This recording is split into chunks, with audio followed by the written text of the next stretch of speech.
काय की हिंसा नहीं करने की शिक्षा सर्वप्रथम बुद्ध ने दी है। यदि भिक्षा में मिले तो भगवान बुद्ध को मांस ग्रहण करने पर कोई आपत्ति नहीं थी। तो मनुष्य समाज की एक प्राणी के तौर पर जीवित रहने की जो समस्या है, जो अन्न से जुड़ी हुई है, उस क्षेत्र में बुद्ध ने कोई हस्तक्षेप नहीं किया। भूख, बुद्ध ने कहा, बहुत बड़ा रोग है, तो जीवित रहना ये आवश्यक है, तब धम्म की बात आती है। अभी पहले से हम अहिंसक बने और अन्न के लिए इस तरह से बौखला उठे, मर ही गए, तो धम्म किस काम का? क्योंकि जगत में खान पान को लेकर किसी को ऊंचा नहीं ठहराया जाता, किसको नीचा नहीं ठहराया जाता, उसमें कोई भेद नहीं किया जाता, सभी मनुष्यों को एक समान माना जाता है। भाइयों और बहनों, हम लोग का आज भगवान बुद्ध और उनका धम्म, इस ग्रंथ का एक बहुत ही महत्वपूर्ण प्रकरण देखने वाले हैं। इसका नाम है अहिंसा। अहिंसा को लेकर बुद्ध धम्म के बारे में बहुत भ्रांतियां फैली हुई है। अहिंसा के अर्थ भी अलग अलग किए जाते हैं, और ये भी सही है कि अन्य धर्मों में भी अहिंसा का कहीं ना कहीं उपदेश आता ही है। भारत में लगभग अधिकांश जो परंपराएं थी, ये अहिंसा को मानने वाली परंपराएं थी। बुद्ध की अहिंसा किस तरह की है, इसके बारे में संभ्रम इसलिए फैले हुए हैं कि बौद्ध लोग अक्सर विदेशों में जो देखे जाते हैं, ये तो मांस भक्षण करते हैं। तो लोग तो स्वयं को बौद्ध कहलाते हैं, फिर भी उनके आहार में मांस का भक्षण होता है। तो इस बात को लेकर एक बड़ी समस्या पैदा हुई है, बड़ा सवाल पैदा हुआ है कि आखिर में बुद्ध की अहिंसा तत्व की शिक्षा ग्रहण करने वाले लोग, उसको मानने वाले लोग, ये हिंसा से जो मांस प्राप्त होता है वो क्यों ग्रहण करते हैं, क्यों खाते हैं? क्या बुद्ध धर्म में इस प्रकार की कोई शिक्षा है, कोई अनुमति है? क्या बुद्ध ने मांस भक्षण करने का ऐलान किया है? अगर मांस करने की इजाजत बुद्ध ने दी है, तो फिर अहिंसा तत्व का क्या? बगैर हिंसा से तो मांस मिलता नहीं। तो हिंसा जरूरी है उसके लिए। फिर बुद्ध तो अहिंसा की शिक्षा देते हैं, और अक्सर विश्व भर में लोग यही मानते हैं कि बुद्ध की प्रधान शिक्षा जो है अहिंसा है, और बौद्ध लोग तो लगातार मांस खाते दिखाई देते हैं। तो क्या गड़बड़ है? तो ये बहुत ही बड़ा सवाल पहले से निर्माण हुआ है, बुद्ध के जमाने से निर्माण हुआ है। और अहिंसा के अन्य धर्मों में भी ये तत्व होने के कारण, अहिंसा तत्व होने के कारण, उसके भी अर्थ भिन्न निकाले गए हैं। बुद्ध की अहिंसा जो है उसका संबंध करुणा और मैत्री से है, बड़ा निकट संबंध है। इस संबंध को समझे बगैर हम बुद्ध की अहिंसा को सही ढंग से समझ नहीं पाते। तो लोग जो बुद्ध को मानने वाले हैं, ये अहिंसा को एक निरपेक्ष बंधन के रूप में स्वीकार करने में कठिनाई होती है। तो अहिंसा का प्रश्न जो है ज्यादा से ज्यादा गड़बड़ी पैदा करने वाला सवाल है, जिस पर विचार होना अत्यंत आवश्यक है। अब होता क्या है, सिंहल के भिक्षु जब देश में युद्ध का वातावरण निर्माण हुआ, तो स्वयं लड़ाई लड़े, भिक्षु लड़ाई लड़े।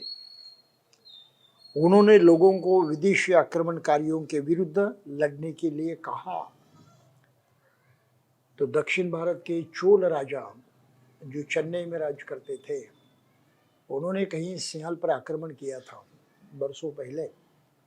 तो उनके खिलाफ लड़ने की प्रेरणा वहाँ के भिक्षु ने भी उनको दी थी कि इनके खिलाफ हमें लड़ाई करनी है वगैरह। ऐसा कहा जाता है। और अभी अभी आधुनिक काल में भी जब दूसरा विश्व युद्ध हुआ उस दौरान भी ये मान्यता सहन में चलती थी कि भिक्षु भी लड़ाई करें। लेकिन इसके बिल्कुल उल्टे ब्रह्मदेश के लोग थे, बर्मा के भिक्षु। उन्होंने विदेशी आक्रमणकारियों का विरोध नहीं किया और उनसे लड़ने से इनकार किया और लोगों को भी कहा कि आप लड़ो मत। ऐसी बड़ी दुविधाजनक बातें दिखाई देती है। बर्मा के लोग अंडा तो खाते हैं लेकिन मछली नहीं खाते हैं, और अन्य जो देश हैं, थाईलैंड है, वियतनाम है, वगैरह वगैरह, यहाँ तो सब कुछ खाते हैं। वो कोई कसर बाकी नहीं रखते। जो जो आम जनता खाती है ये सभी खाते हैं। तो इस तरह से अहिंसा के बारे में, खासकर बौद्धों के बारे में अहिंसा सत्य के पालन को लेकर ये बड़ी समस्या पैदा हुई है कि आखिर ऐसा क्यों? लोग मानते हैं, करते ही बिल्कुल दूसरा। कुछ समय पहले पूर्व जर्मन में बौद्ध समिति ने एक प्रस्ताव पारित किया था। बहुत पुरानी बात है, लगभग आज उसको 100 साल शायद हुए होंगे। उस वक्त की बात है कि जर्मन के जो बौद्ध थे उन्होंने एक प्रस्ताव पारित किया था कि वे 5 शीलों में से जीव हिंसा से विरत रहने के प्रथम शील को छोड़कर से 4 शीलों का ही स्वीकार करेंगे। कि जर्मन के लोग जो बौद्ध बनने लगे तो उन्होंने तय किया ये पहला जो शील है पानाति पाता रे वेरमणि, उसको छोड़ देना, बाकी जो 4 बचे हैं उसको ही अपनाना है और बौद्ध बन जाना। तो और दिक्कतें पैदा होंगी। तो अहिंसा सिद्धांत को लेकर ये ऐसी स्थिति आज भी है। भारत में उससे भी बढ़कर कुछ हुआ। बुद्ध की अहिंसा से टकराने से ब्राह्मणी धर्म की बहुत हानि हुई है। और बुद्ध की अहिंसा है, अहिंसा की शिक्षा है। साथ साथ जैन धर्म के संस्थापक वर्धमान महावीर जी, इनकी भी अहिंसा की शिक्षा है। इनको लेकर ब्राह्मणी धर्म के सभी यज्ञ जिसमें ढेर सारे प्राणियों की हत्या की जाती थी, बलि चढ़ाई जाती थी, ये सब बंद हो गया। आज की तारीख को ब्राह्मण धर्म में यज्ञ नहीं किए जाते। यज्ञ में जो प्राणियों की हिंसा होती है वो नहीं की जाती। उन्होंने यज्ञ अलग ढंग से, शायद वो यज्ञ करने की परंपरा ही बहुत भारी मात्रा में खंडित हो गई है। तो इससे भी सवाल पैदा हुआ कि ब्राह्मण तो बिल्कुल ही मांस भक्षण करने वाले थे सदियों से। यज्ञ में वही चलता था, 1 दिन की बात नहीं, 2 दिन की बात नहीं, सालों भर यज्ञ चलता था। 365 दिन चलता था। 365 दिन ब्राह्मण मांस खाते थे, गाय बैल सभी प्राणियों का। ये उनकी परंपरा थी। एकाएक से परिस्थिति इस तरह से पलट गई है कि ब्राह्मणों की कीमत लोग करने लगे, उनका सम्मान करने लगे, क्योंकि ये मांसाहारी नहीं है। आज की तारीख को इनकी जो बड़प्पन की भावना है वो इस पर टिकी है कि हम सब में श्रेष्ठ हैं, हम मांसाहार नहीं करते। तो ये भी दूसरी मसाल है कि एक बार हिंदू धर्म, ब्राह्मणी धर्म जो इतना हिंसक था, उसमें अहिंसा इस तरह से दिखाई देती है। और जिस बुद्ध ने और महावीर ने अहिंसा की शिक्षा दी, वहाँ तो लोग बिल्कुल मांसाहारी हैं। तो ये बड़ी समस्या बुद्ध धर्म को लेकर पैदा हुई है। तो बाबा साहब ने इस पर खास ध्यान देकर इसको स्पष्ट करने की कोशिश की है। मांस भक्षण ब्राह्मणों का जो रहा था उसमें परिवर्तन आया। परिवर्तन आने का कारण भी यही था, यज्ञ याग करने के लिए लोग राजी नहीं थे। जो काश्तकर थे, खेती करने वाले थे, गाय बैल तो उनके लिए अपनी एक निजी संपत्ति थी, कमाने का साधन था, जीवित रहने का साधन था। उनको बहुत कीमत देते थे, उनका बहुत मूल्य मानते थे और उनकी हत्या पर वो बड़ा दुख प्रकट करते थे। तो बुद्ध और महावीर की अहिंसा की शिक्षा को उन्होंने तुरंत अपनाया और यज्ञ याग के विरोध में खड़े हो गए। आखिरकार यज्ञ तो खत्म हो गए। अब ब्राह्मणों के सामने ऐसी परिस्थिति निर्माण हो गई कि अपना बड़प्पन जो था तो अभी खत्म होने को है। कैसे बनाए रखे, हम सबसे ऊंचे है, सबसे श्रेष्ठ है, सबसे महान है, इस बात को लोगों के मन में कैसे बनाए रखें। लोग तो छोड़ देंगे। तो उन्होंने बहुत चालाकी की, इतनी बड़ी चालाकी की इतिहास काल में कि उसकी तुलना और किसी घटना से नहीं हो सकती। उस पूरे समाज ने इकट्ठा आकर एकदम से तय किया कि कोई ब्राह्मण मांसाहार नहीं करेगा। सबके सभी लोगों ने, ये खासियत है, ये देखना जरूरी है। खासियत है कि सब ने मिलकर ये तय किया कि हम इसको छोड़ देंगे और बिल्कुल छोड़ दिया, पूरी तरह से छोड़ दिया। यहां तक कि चंद वर्षों में उनके इस करने का बहुत ही भारी परिणाम निकला। वो परिणाम इस तरह से निकला कि वो बौद्धों को नीचा दिखाने लगे, कहने लगे। और उन्होंने दूसरी बात की कि गाय को पवित्रता बहाल की।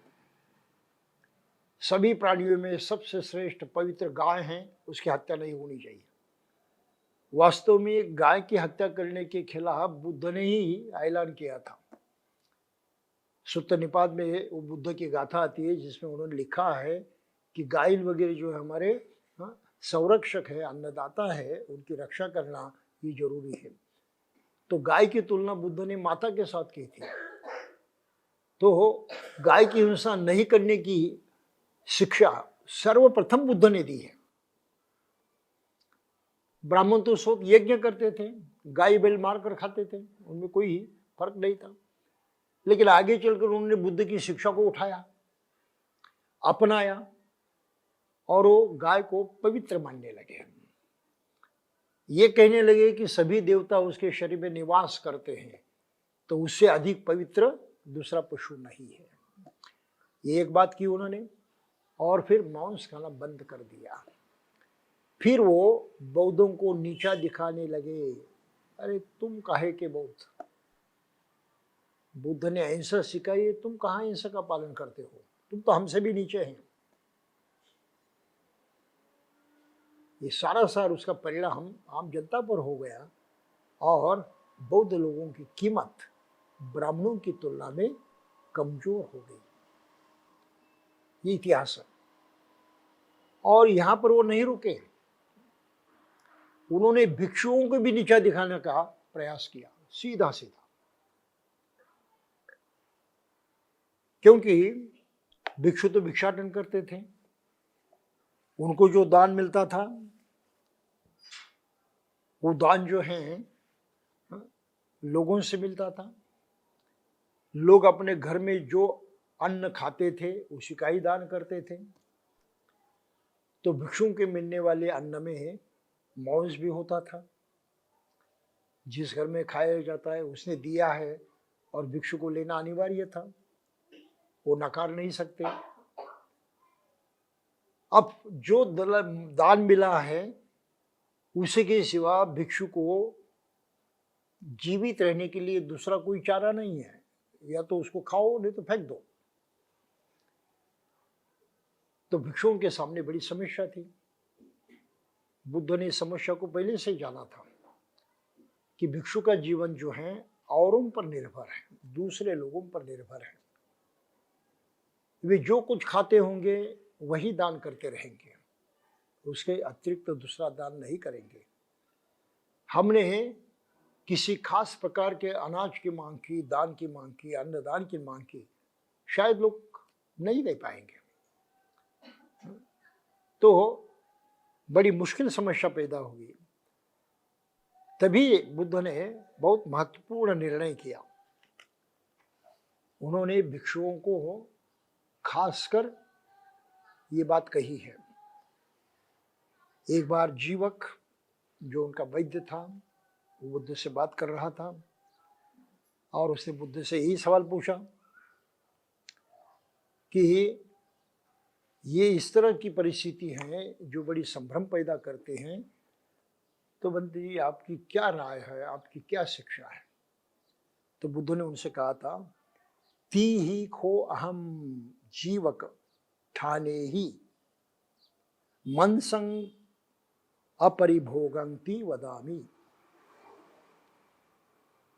3 तरह का मांस खाने से मैं विरोध करता हूं भिक्षुओं को। दिट्ठंग, सुत्तंग, परिसंकितंग। कि अगर तुमने देखा है कि तुम्हारे खाने के लिए, तुम्हें अन्नदान देने के लिए किसी ने किसी प्राणी की हत्या की है, तुमने देखा है, उसको, उस भिक्षा को, अन्नदान को ग्रहण नहीं करना है। मतलब क्या है इसका? कि तुम्हारे लिए वो हिंसा कर रहा है और तुम उसको नकार नहीं रहे हो। इसका मतलब है तुम उस हिंसा में शामिल हो गए, उसके पक्ष में शामिल हो गए और हिंसा करने में तुमने अपनी सहमति जताई। करो, कोई हर्ज नहीं। इसलिए तुम हिंसक बन गए, हिंसा का दोष लग जाता है। तो इस तरह का अन्नदान अगर मांस सबको दिया जाता है तो भिक्षु ने ग्रहण नहीं करना चाहिए। ये पहली बात है। फिर दूसरी बात कही है कि अगर तुम्हें ये मालूम हुआ, किसी से सुना, किसी से जानकारी प्राप्त हुई कि तुम्हारे लिए ही बनाया है, किसी पशु की हत्या की है, तुम्हें पता चला इसके, तुम्हें मालूम हुआ है, तो वो भी अपने ग्रहण नहीं करना चाहिए। ये दूसरी बात है। और तीसरी बात भिक्षुओं से उन्होंने कहा कि शायद आपको आशंका हो गई कि मेरे लिए तो नहीं किया। हो सकता है कुछ नज़दीकी हो सकती है, करीब से जानकारी हो सकती है, और फिर आपको ये एहसास हो जाता है कि शायद मेरे लिए पकाया होगा, मेरे लिए हिंसा की होगी। इस तरह से आपके मन में ये शंका पैदा हुई तो उसको भी अपने नकारना चाहिए।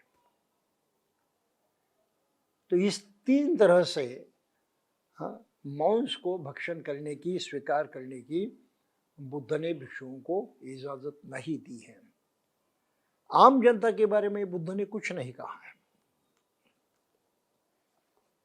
आम जनता के बारे में बुद्ध ने कुछ नहीं कहा है।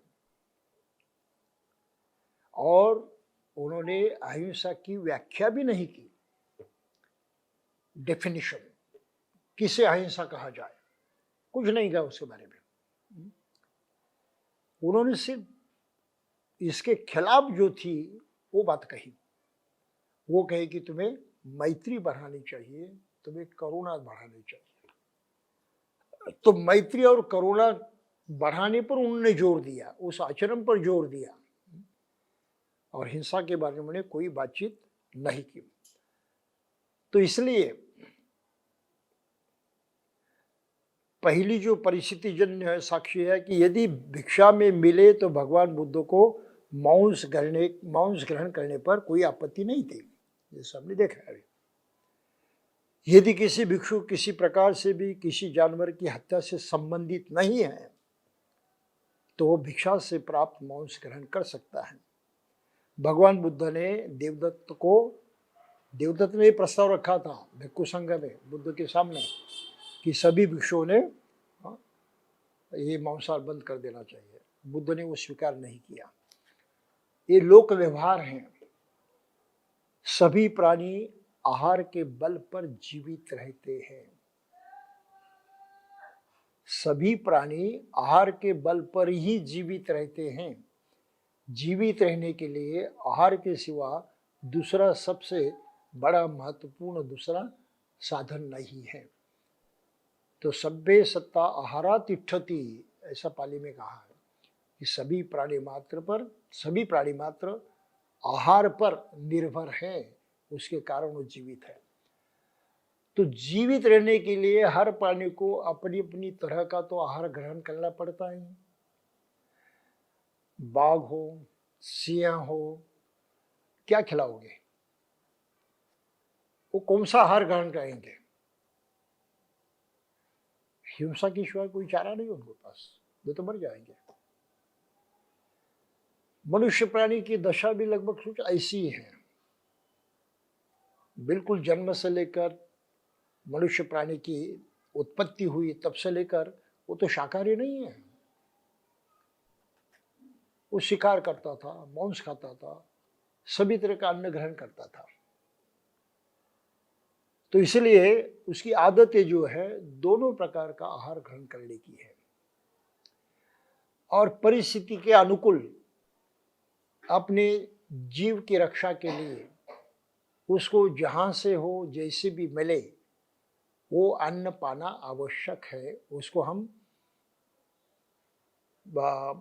बंधन नहीं डाल सकते, उसको नकार नहीं सकते। तो मनुष्य समाज की एक प्राणी के तौर पर जीवित रहने की जो समस्या है, जो अन्न से जुड़ी हुई है, उस क्षेत्र में बुद्ध ने कोई हस्तक्षेप नहीं किया, कोई कानून नहीं बनाया। उन्होंने सिर्फ इतना किया कि तुम मैत्री करो, करुणा करो, इस मानसिकता को बढ़ाओ। जितने मात्रा में इसका विकास होगा उस हद तक आप अहिंसक बन जाओगे, हिंसा से आप मुक्त होते जाओगे। इसके खिलाफ जैन धर्म की शिक्षा है, वर्धमान महावीर जी की। उन्होंने कहा अहिंसो परमो धर्मः, ये परम धर्म है, सबसे श्रेष्ठ। हिंसा होनी ही नहीं चाहिए किसी हालत में, चाहे कुछ भी हो। तो इसलिए ये साधु और उनके साध्वी जो है मुंह पर एक कपड़ा बांधते हैं। क्यों? तो नाक से मुंह से भी जो हवा हम ग्रहण करते हैं उसमें शायद कुछ जीव जंतु हो जाते हैं तो मर जाएंगे, तो उनकी भी हत्या नहीं करनी चाहिए, इसलिए वो ये कपड़ा बांधते हैं। पानी छान कर लेते हैं कि उनकी भी हत्या नहीं होनी चाहिए। लेकिन इतना सब सूक्ष्म व्यवहार करने के बाद भी, यहाँ तक कि जैसे हम आम खाते हैं, आम जैसे फल खाते हैं, जब तक गर्मी है तब तक ही वो आम खाएंगे। जैसे ही पहली बार बारिश होती है, आम का सीजन तो चालू रहता है, लेकिन जैसे पहली बारिश होती है आम खाना बंद, क्योंकि उसमें जंतु पैदा होते हैं। ये जो जमीन के नीचे सब्जियां आती हैं उसको भी खाने से वो इनकार करते हैं कि उसको बाहर निकालना पड़ता है, तो जमीन में जो जीव जंतु होते हैं उनकी हत्या हो जाती है। तो जमीन के अंदर जो अन्न या सब्जी बनती है वो नहीं खाते। ये तो अति हुआ, एक अंतिम छोर की बात हो गई। प्रॉब्लम ये है दरअसल, आपने मुंह पर नाक पर कपड़ा बांधा, इस तरह से आप हत्या से दूर रहे, लेकिन आप पैदल तो चलते हैं। क्या उस जमीन पर जहां आपका पैर पड़ता है कोई जंतु नहीं होते?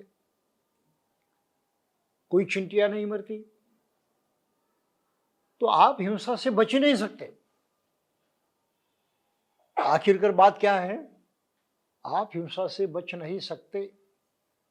सूक्ष्म मात्रा में ढेर सारी प्रकार की हिंसा हर आदमी के जरिए होती है। तो क्या कभी आदमी ये सोचता है कि मेरे पैरों तले चिंटी भी ना मर जाए? कभी सोचा है आपने?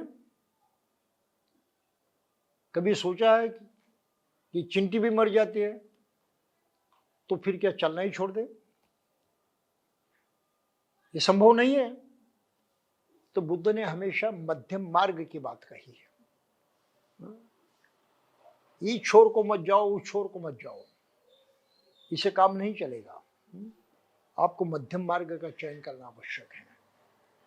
तो इसलिए तो बुद्ध ने मध्यम मार्ग पर जोर दिया और उन्होंने क्या कहा कि हिंसा तो तुम्हें नहीं करनी है,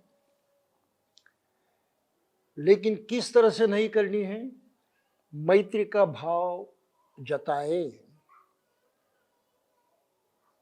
करुणा का भाव जो है उसको बढ़ाए।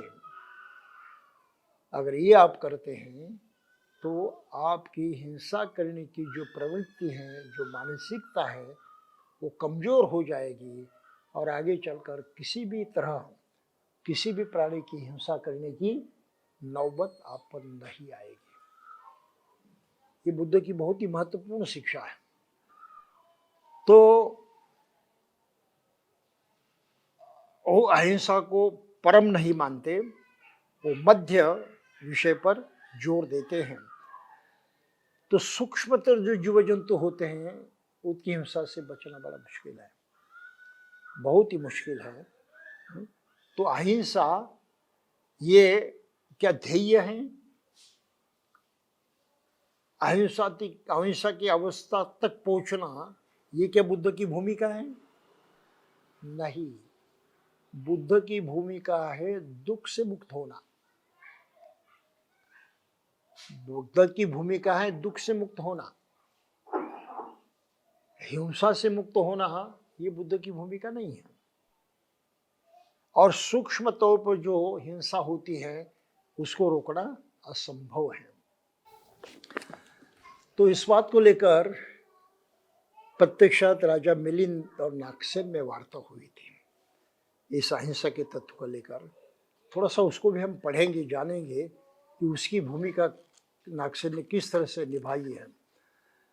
तो जब पूछा गया किसी की हिंसा न करते हुए प्यार से परस्पर हिल मिल कर रहो, ये बुद्ध की शिक्षा है। तो अहिंसा के विषय को लेकर जब ये सवाल उठा तो राजा मिलिंद ने उसको इस तरह से जवाब दिया है कि जो दंड दिए जाने योग्य हैं उसे दंड दो, जो साथ दिए जाने वाले योग्य हैं उनका साथ दो। भंते दंड देने का अर्थ है हाथ काट देना, पैर काट देना, मार डालना, जेल में डालना, यातना, मारना पीटना, देश निकाल देना, ये तो दंड है। राजा ने पूछा कि भंते किसी की हिंसा न करते हुए प्यार से परस्पर हिल मिलकर रहो, सब बुद्ध ने कहा है, लेकिन साथ साथ बुद्ध ने यह भी कहा है कि दंड भी दो। राजा को हो राज्य धर्म का पालन करने के लिए दंड देना आवश्यक है। बुद्ध ने दंड देने के बारे में कोई पाबंदी नहीं लगाई कि तुम राजा हो दंड नहीं दे सकते, ऐसा नहीं कहा। तो मिलिंद ने बिल्कुल सही सवाल पूछा। एक और बुद्ध कहते कि अहिंसा का पालन करो और दूसरी ओर कहते हैं कि राजा को दंड देने का अधिकार है। तो हिंसा आ गई वहां पर, समझ रहे ना आपको? तो बड़ा सही सवाल पूछा था। और फिर उसने कहा कि यदि भगवान ने कहा कि किसी हिंसा न करते हुए प्रेम से परस्पर हिल मिल कर रहो, तो वे यह नहीं कह सकते कि जो दंड देने योग्य है उन्हें दंड दो। यदि उन्होंने ठीक कहा है कि जो दंड दिए जाने योग्य है उन्हें दंड दो, तो ये कभी नहीं कहा होगा कि किसी की हिंसा न करते हुए प्यार से परस्पर प्रेम भाव से रहो। ये दुनिया भी आपके सामने, ये दुविधा मैंने आपके सामने रखी है, आप उसका स्पष्टीकरण दे दें। सवाल यहीं पर आता है, हिंसा करनी है नहीं। तो राजा मिलिंद को नागसेन ने बड़ा अच्छा जवाब दिया था। उसने क्या कहा है देखिए, किसी की हिंसा वगैरह न करना, और ये उचित कहा है बुद्ध ने। कि हिंसा नहीं करना। दंड दिए जाने के योग्य को दंड दो और साथ दिए जाने के योग्य का साथ दो। किसी की हिंसा न करते हुए प्यार से आपस में हिलमिल कर रहो। ऐसा हमारा सभी बुद्धों का यही उपदेश है, यही धर्म देशना है। अहिंसा तो धर्म का प्रधान लक्षण है, भगवान के ये स्वाभाविक वचन है महाराज। और जो उन्होंने कहा है, जो दंड दिए जाने योग्य वगैरह वगैरह, उसका तात्पर्य कुछ दूसरा ही है महाराज। उसका तात्पर्य ये है, उद्धत चित्त को दबाना चाहिए, उत्तेजित हुए हों, उद्धत हुए हैं, उत्तेजित हुए हैं, तो चित्त को दबाना चाहिए। शांत हो गए चित्तों को वैसा ही बनाए रखना चाहिए। बुरे विचारों को दबाना चाहिए, अच्छे विचारों को बनाए रखना चाहिए। अनुचित मन को दबाना चाहिए और ठीक मन को बनाए रखना चाहिए। झूठे सिद्धांतों को दबाना चाहिए, सच्चे धर्मों को रखना चाहिए। बुरे को दबाना चाहिए और भले को बनाए रखना चाहिए। चोर को दबाना चाहिए, साधु को बनाना रखना चाहिए। और फिर कहते हैं कि बनते नाक्सर, अब आप मेरी बात से पकड़ में आ गए। जो मैं पूछना चाहता था वो अर्थ निकल आया। बनते ये ठीक है कि चोर को दबाना चाहिए, लेकिन कैसे? महाराज, चोर को इस तरह दबाना चाहिए, यदि उसे डांट डपट करना उचित हो तो डांट डपट करनी चाहिए, दंड देना उचित हो तो दंड देना चाहिए, देश से निकाल देना उचित हो तो देश से निकाल देना चाहिए, और यदि फांसी देना हो तो उसे फांसी दे देनी चाहिए। तो फिर नागसेन कहता है, बनते, जो चोरों को फांसी दे देने की बात है, वो क्या बुद्ध धर्म के अनुकूल है? और तो मारने की बात आ गई, कत्ल करने की बात आ गई, तो क्या बुद्ध के धर्म के अनुकूल है? नहीं महाराज। तो बुद्ध धर्म के अनुकूल चोरों को कैसे दबाना चाहिए? महाराज, जो चोरों को फांसी दी जाती है वो बुद्ध धर्म के आदेश करने से नहीं, बल्कि उसे अपने कर्म से। महाराज, क्या धर्म ऐसा आदेश करता है कि कोई बुद्धिमान किसी निर्दोष आदमी को अकारण सड़क पर जाते हुए पकड़कर जान से मार दे? नहीं बनते। क्यों नहीं? क्योंकि उसने कोई अपराध नहीं किया। महाराज, इसी तरह बुद्ध धर्म के आदेश करने से चोरों को फांसी नहीं दी जाती। बुद्ध ने नहीं किया कि आदेश दिया है कि तुम चोरों को फांसी दो, ऐसा नहीं कहा। अपितु उनके अपने कर्म से उनको फांसी हो जाती है। तो क्या भगवान बुद्ध को इससे कोई दोष लगा सकता है? तो उसने कहा तो नहीं। इसलिए महाराज, बुद्धों के उपदेश सदा उपयुक्त होते हैं। तो अहिंसा को लेकर मिलिंदपन्न में इस तरह से उसका बयान किया है कि हर आदमी को अपने कर्म के अनुसार उसका परिणाम भुगतना पड़ता है। ये कर्म नियम जो है, ये तो हमने पिछली बार देखा है, उसका परिणाम आप टाल नहीं सकते। तो बुद्ध धर्मों को मानने वाले हो या न मानने वाले हो, जैसा वक्त आएगा उस वक्त आपको उसका अनुसार बर्ताव करना पड़ेगा। इस पर बुद्ध ने कोई कानून नहीं बनाया, उन्होंने एक सिद्धांत दिया।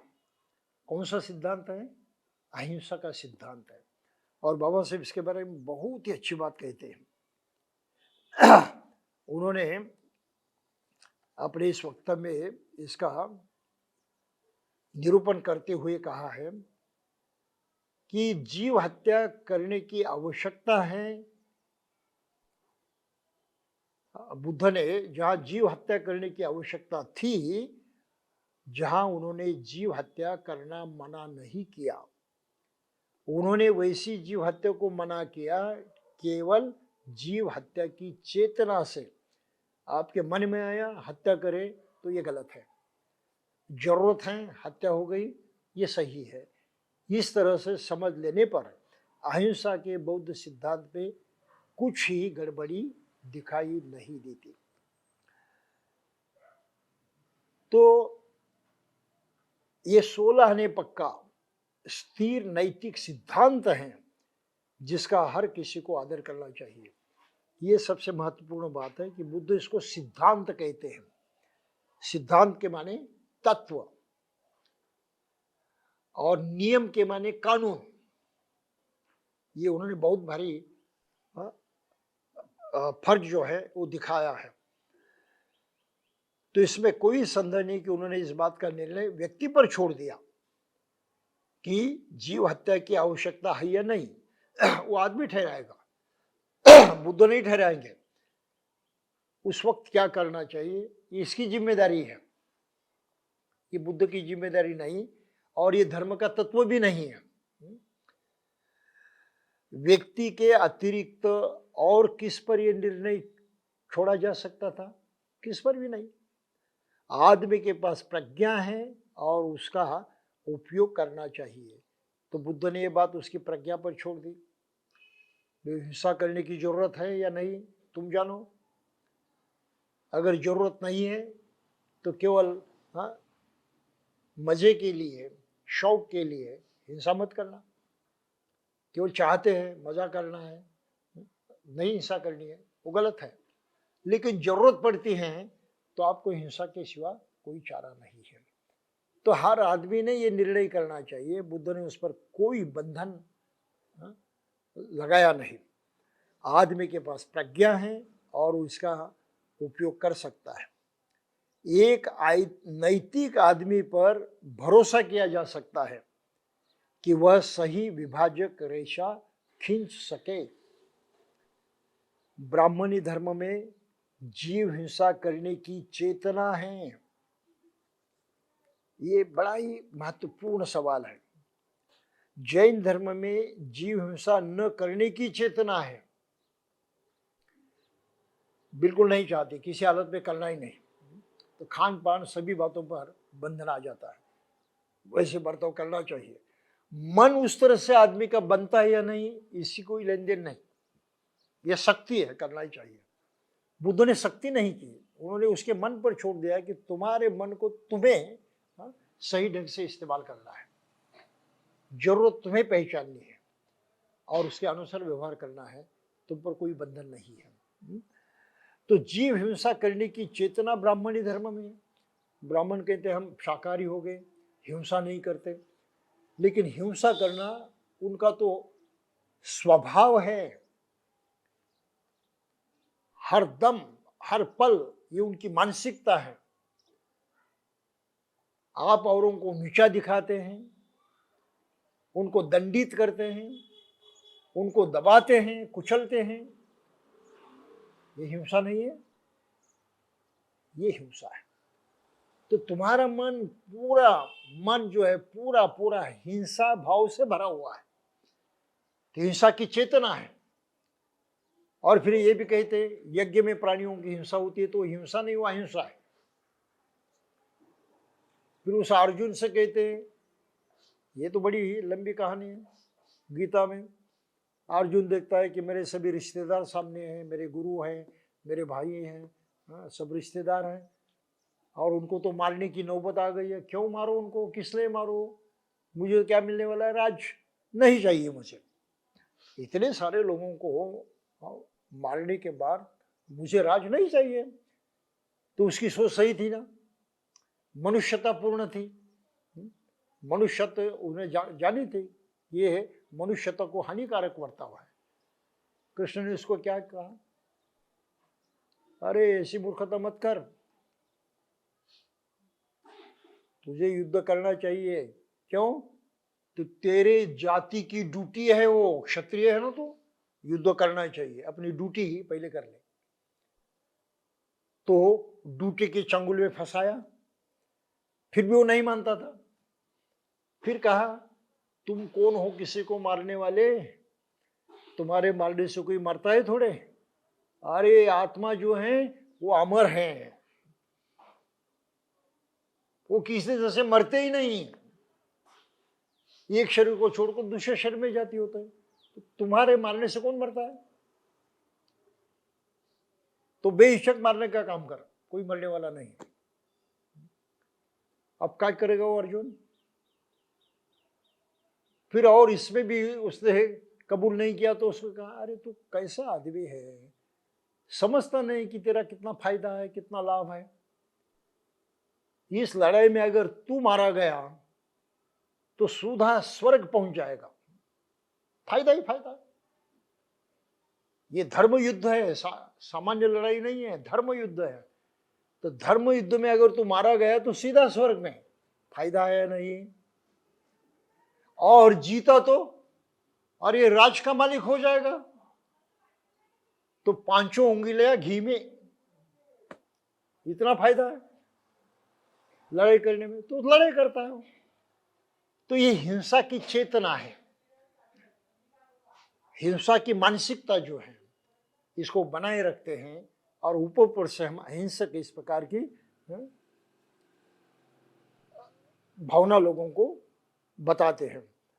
तो इस तरह से ब्राह्मणी धर्म में हिंसा की चेतना है, लेकिन बुद्ध के धर्म में वो नहीं है। बुद्ध ने चेतना को पलट दिया, मैत्री बढ़ाओ, करुणा बढ़ाओ, चेतना शक्ति को अलग ढंग से विकसित करो, ये तुम्हारी खासियत है। तो ये सही मार्ग है। चेतना शक्ति को हमने मैत्रीपूर्ण किया, करुणामय किया, तो हमसे हिंसा नहीं होगी, हिंसा तत्व का पालन हो जाएगा।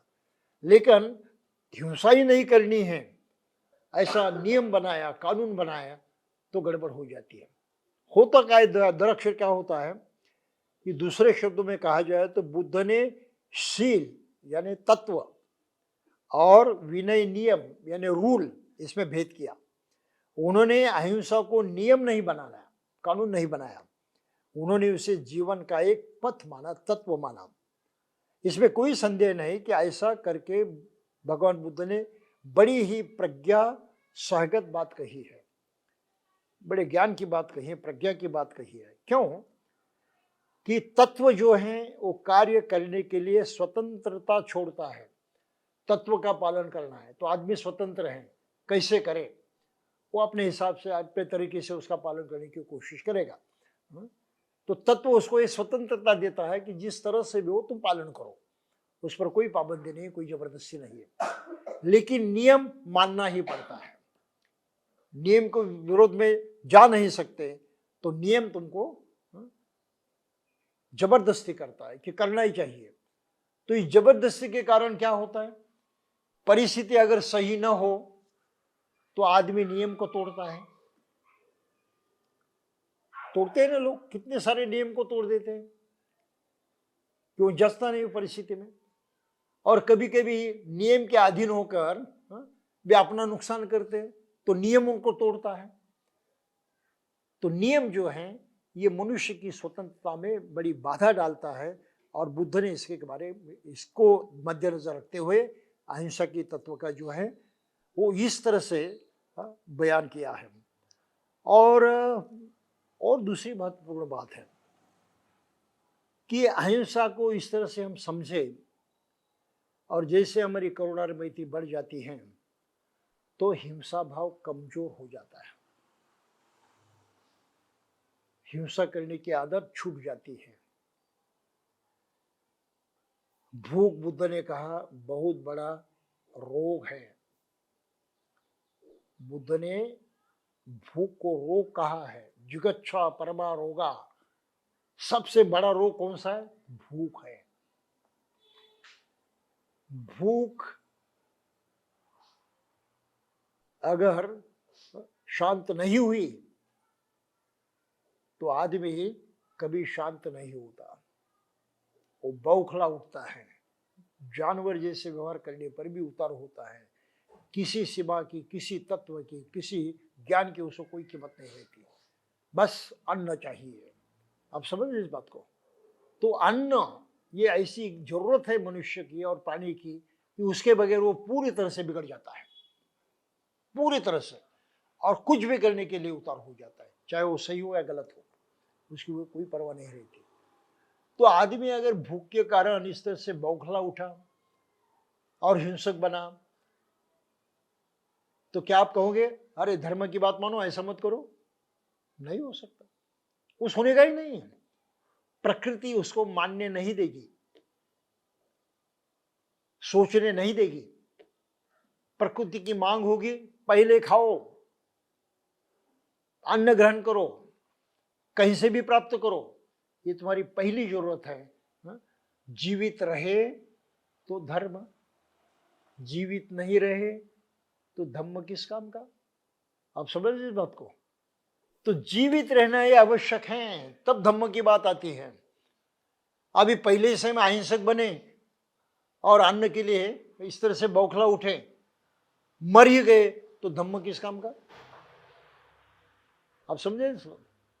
तो बुद्ध ने जीवित रहने पर जोर दिया, उसके लिए कुछ हिंसा करनी पड़े तो उसके बारे में कुछ नहीं कहा। भाई ये तुम्हारी स्वतंत्रता है, जो करना है करो। हो सकता है कि वो आगे चलकर हिंसा करने के बावजूद भी उससे पूरी तरह से दूर हट सकता है। और इसका उदाहरण हमने पिछली बार देखा था अंगुलीमाल का। कितनी हिंसा की उसने? 999 लोगों को उसने मारा, उसका कत्ल किया, और वो भी जानबूझकर, सोच समझ कर मैं उसको मार रहा हूं, मारने की इच्छा थी उनको, वो मारता था। तो इसकी चेतना जो है हिंसा से इस तरह से भर गई थी, और फिर भी बुद्ध के संपर्क में आने के बाद इतनी हिंसा में जो प्रवृत्ति थी, उसकी मानसिकता थी, पूरी तरह से बदल गई,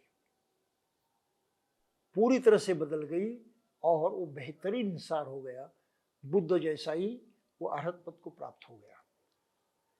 ऐसे अनेक उदाहरण जो हैं हमें बौद्ध संस्कृति में, इतिहास में दिखाई देते हैं।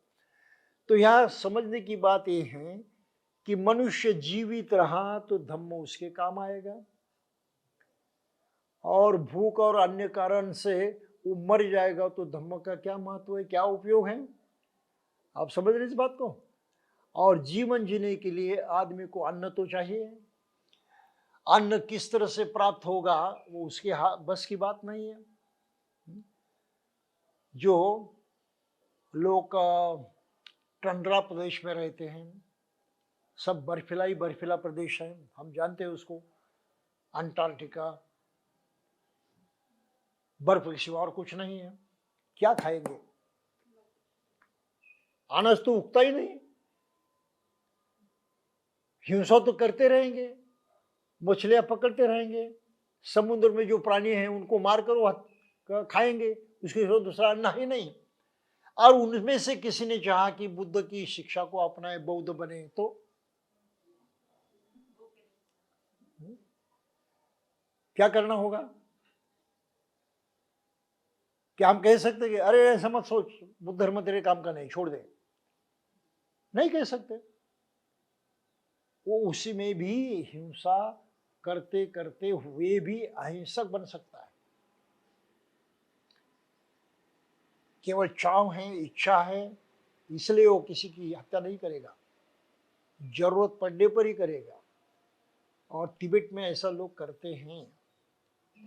तिब्बत भी बड़ा मुश्किल प्रदेश है, बर्फीला प्रदेश है, अनाज वहाँ तो ज़्यादा उगता ही नहीं है, प्राणियों की हिंसा करके लोगों को जीवित रहना पड़ता है। तो तिब्बत में भी प्रैक्टिस है, और तिब्बत तो बुद्धिस्ट है, ढेर सारे लोग बौद्ध बने थे। फिर उन्होंने इस समस्या का मुकाबला कैसे किया?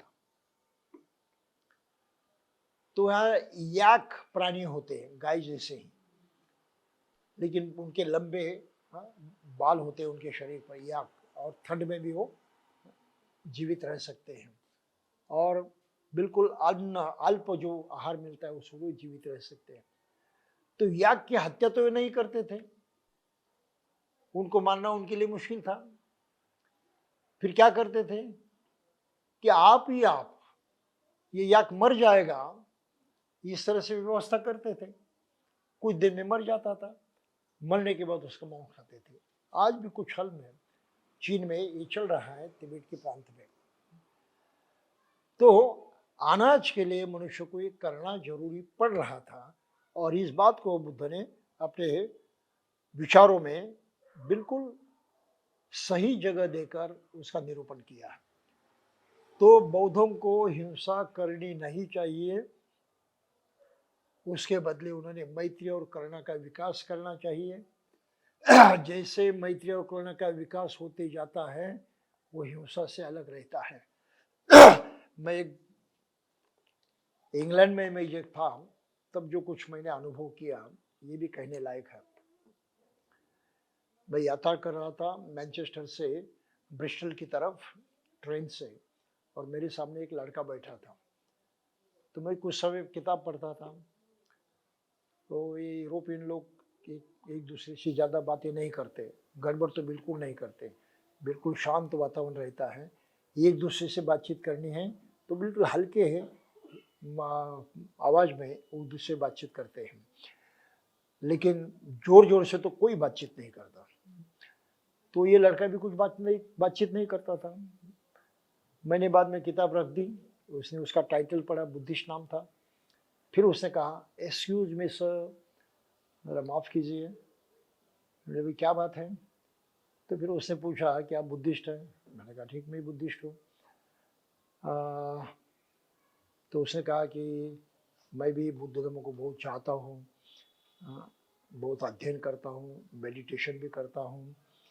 तो उसने बहुत सारी जानकारी मुझे मिल गई कि ये वास्तव में बहुत कुछ जानता है, बुद्ध धर्म की सभी शिक्षाएं उसको मालूम है, ध्यान भी मालूम है।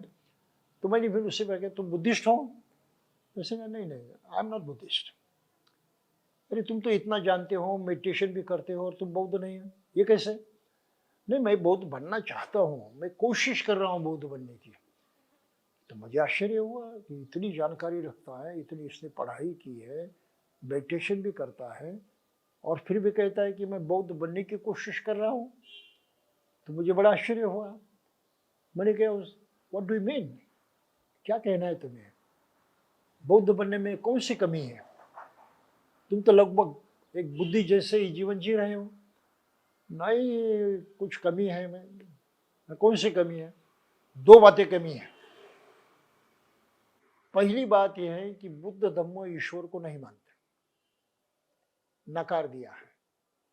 लेकिन मैं क्रिश्चियन परंपरा से आता हूं, तो गॉड पर मेरा आज भी विश्वास है। वो विश्वास मेरा खत्म नहीं हुआ। आज भी मैं देखता हूं कि हाँ, कहीं ना कहीं ऐसी शक्ति है विश्व में, ऐसी एक अज्ञात शक्ति है जिसको गॉड कहा जाता है। तो बुद्ध की बात मुझे अभी वो कबूल नहीं है।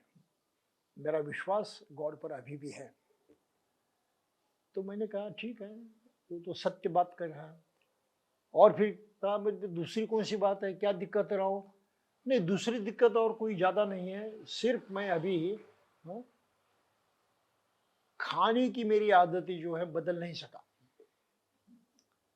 मुझे आज भी मांसाहार जो है जरूर लगता है, और मैं खाते रहता हूँ। तो मैंने कहा, मांसाहार से और बुद्ध धर्म से कोई संबंध नहीं है? नहीं नहीं, संबंध तो नहीं है, लेकिन मैं मानता हूँ कि बौद्ध होने के बाद मांसाहार भी नहीं करना चाहिए। तो मैं धीरे धीरे कम कर रहा हूँ। पहले तो दिन भर में जितनी ही जरूरत हो उतना खा लेता था, अब मैं हफ्ते भर में एक बार खाता हूँ।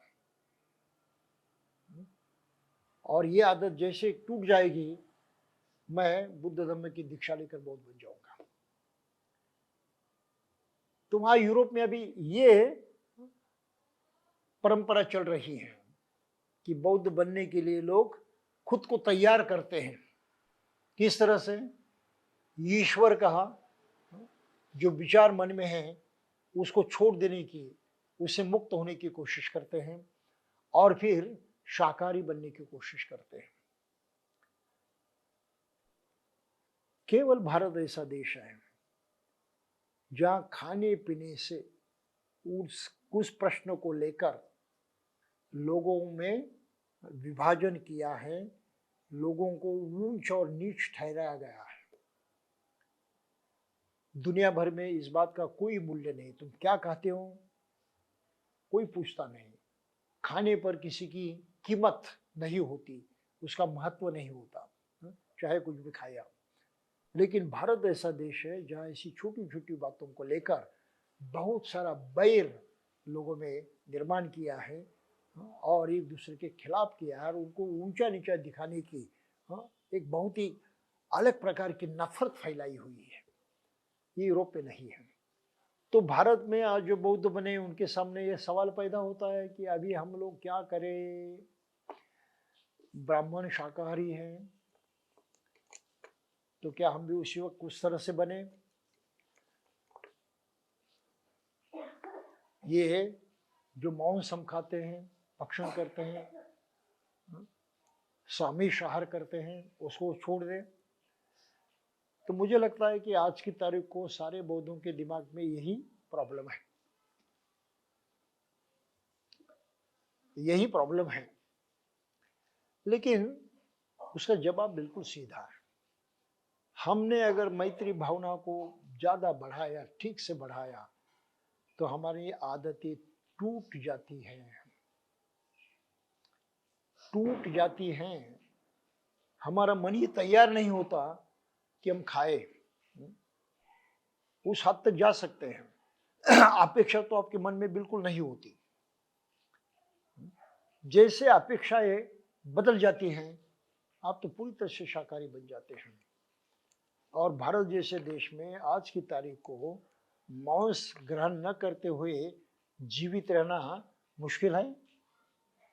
बिल्कुल नहीं, आसानी से आदमी जी सकता है। इसलिए कभी कभी लगता है कि भारत के लोगों ने जो बौद्ध बने हैं, उन्होंने ये निरामिष आहार को अपनी आदत बनाने की कोशिश करनी चाहिए और मांसाहार से मुक्त होना चाहिए। एकाएक से नहीं होता है तो कम से कम धीरे धीरे एक एक कदम तो आगे बढ़ाएं। पहला कदम है घर में लाकर न पकाए। संभव है लाने के लिए तो वहां जाना पड़ता है ना जहां कत्ल होता है। तो वो कत्ल देखने की आदत हो जाती है, हिंसा भाव मन में जैसे कि वैसे रहता है। लेकिन जब जाएंगे नहीं, घर में नहीं लाएंगे, तो कम से कम उतनी तो दूरी आ गई ना।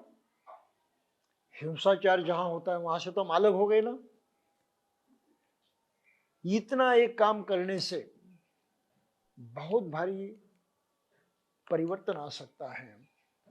और फिर भी चाहत होने पर आदमी तो किसी होटल में जा सकता है, चाहे जितना खा सकता है, ये तो संभव है।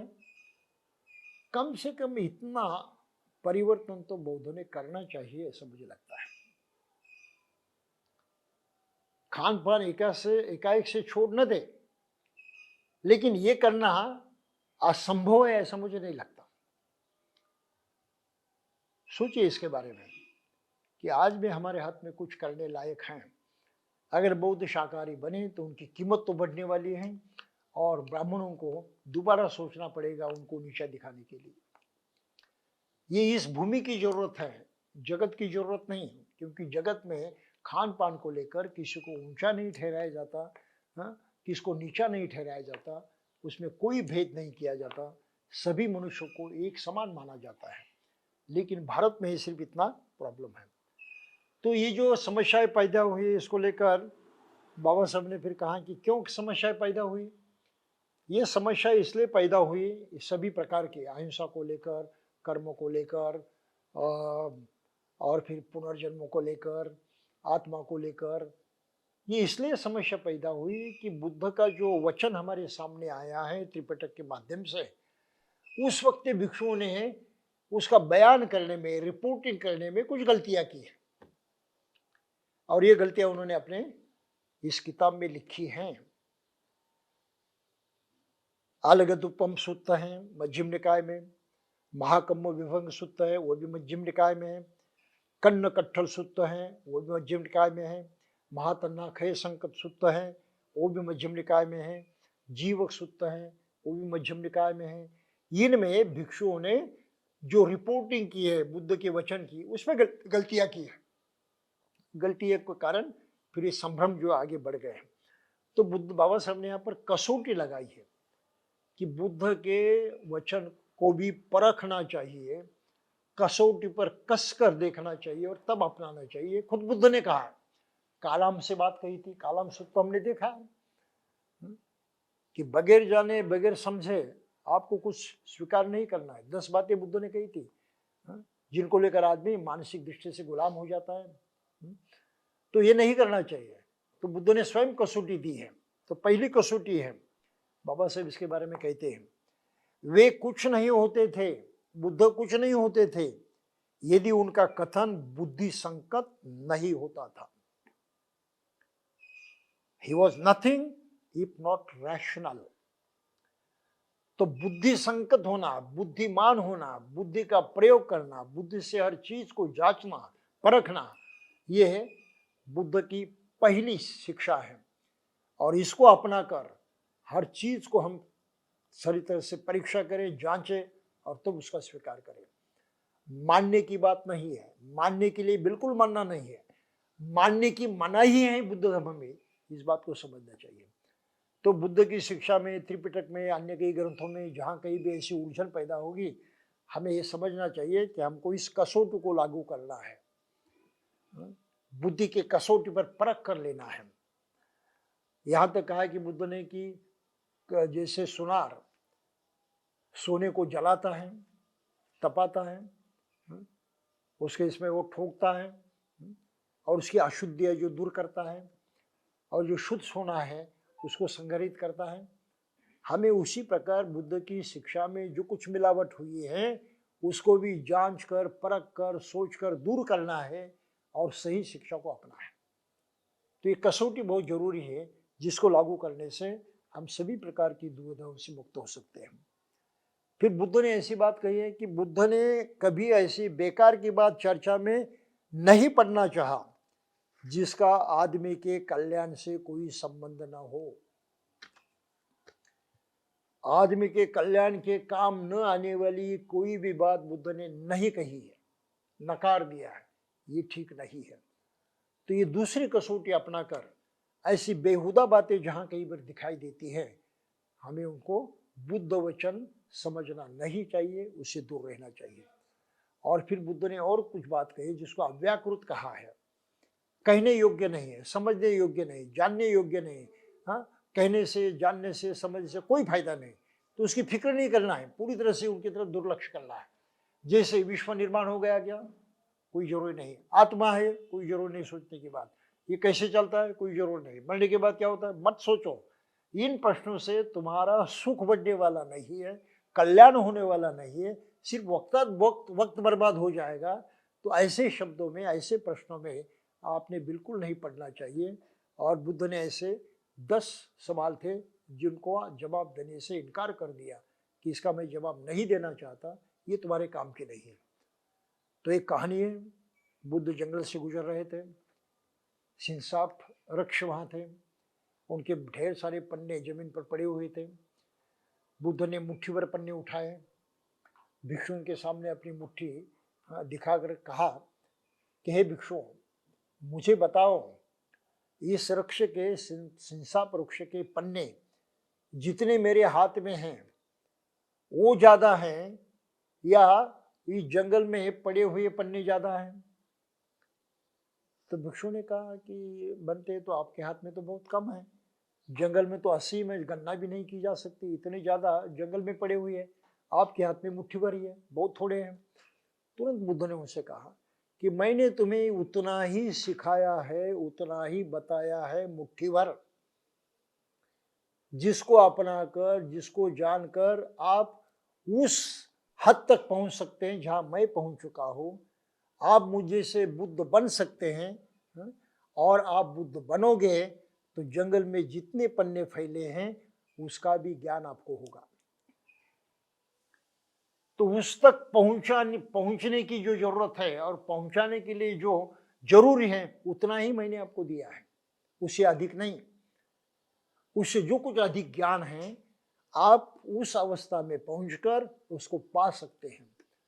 तो बुद्ध के धम्म की तरफ हमें इस तरह से भी देखना चाहिए कि जो जो प्रैक्टिकल हैं, व्यावहारिक हैं, करने योग्य हैं, प्रत्यक्षत अमल में लाने योग्य हैं, वही बुद्ध ने सिखाया है।